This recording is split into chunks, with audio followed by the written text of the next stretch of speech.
Hello everybody! Welcome or welcome back to my channel where stories and other random things take center stage. Welcome to today's video on Blind Woman Reviews. Today I am reviewing the second book in the sLibrary series by J.Hackwith, known as The Archive of the Forgotten. By the way, important thing to note is that if you're reading sLibrary through audiobooks, you will probably notice that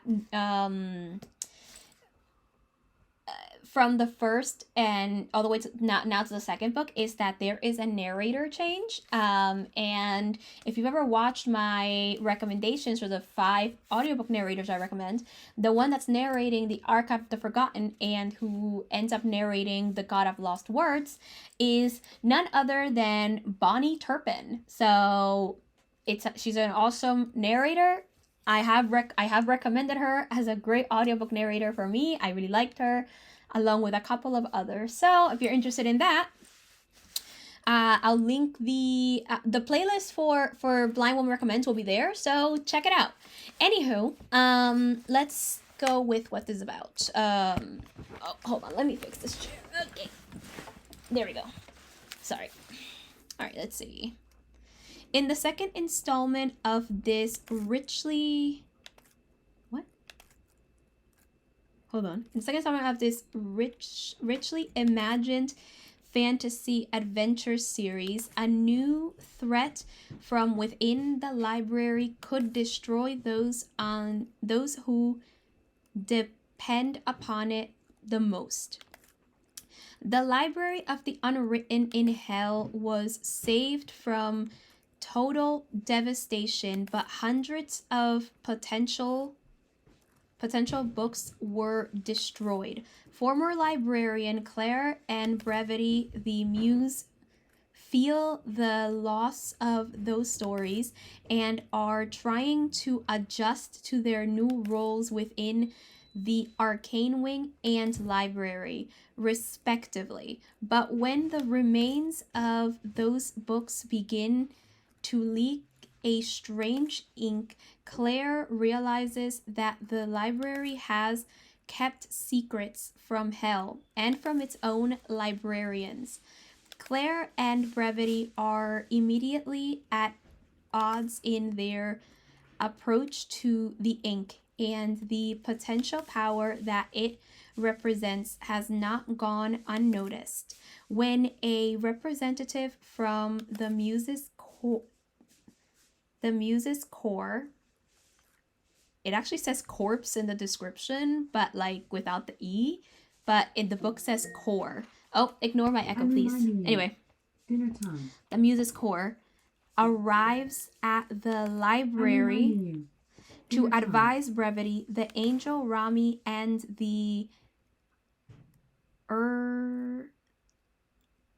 erstwhile hero hunt for answers in other realms. The true nature of the ink could fundamentally alter the afterlife for good or ill, but it entirely depends on who is left to hold the pen. So, first of all, if you have not watched my previous review for this series, which is The Library of the Unwritten, I will have it linked below. But this book is, again, really interesting. Also well narrated by Bonnie Turpin, so even better. But I did enjoy this book, and I think the sequel was definitely interesting to read. This takes place like if I remember correctly, 6 months after the events of the Library of the Unwritten, which is awesome. And I like the way that this is set up.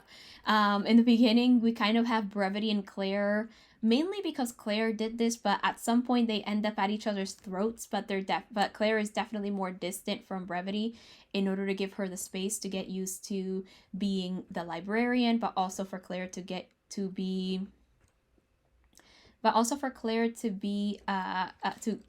used to the Arcane Wing, which I think was an interesting way to start the book. I did enjoy the way it kind of came up and how this tested their relationship. It's actually kind of funny how how the ones that were basically the ones that kind of like stayed normal in this relationship test and like that stayed true to the relationship were Rami and Hiro. So I found that to be delightfully interesting. I don't know, there was something about that was just delightfully interesting. So yes, very enjoyable, very very interesting, very just very everything, you know. I liked it a lot. So yeah. um I think it's an interesting book. The one thing I like about this is that the Library of the Unwritten was I feel like a really cute love letter to the books that were unwritten and unfinished. This is a love letter in a way to the authors and the books that have been forgotten, either during history, like historical things that have been forgotten, as well as like, you know, possibly even written things, because they also have stories too. So I like that this is basically a kind of like a love letter to books that have been forgotten historically and even modern in a way. So that's something I actually kind of appreciate. In And also the way that it kind of all works out for that. I think it's a very interesting concept. I also like that now they're trying to find out what stories are made of, and when they do, it gives a whole new light to what they are, and what that could basically potentially be a danger to the library since it's located in hell. So I do like this new thing. It's a very interesting concept. Again, I do like these concepts. They're exciting. They're not usually what I'm used to, but because of that, it makes it so much more interesting to read. So my critique remains the same. There is a little bit more world building, but not as much. So I do think I would have liked more world building as well in this book in order to, I don't know, give us more, I guess. Um so yeah, those are my thoughts on the Archive of the Forgotten. I will be back for a review of The God of Lost Words. Should be back tomorrow. So check it out. Let me know your thoughts. And with that, I will see you in my next video. Let me know your thoughts in the comments. If you haven't yet, give this video a thumbs up if you like it, and subscribe. Don't forget to turn on notifications so you're aware the moment I release a video. But thanks for watching, and until next time, consume stories, everyone.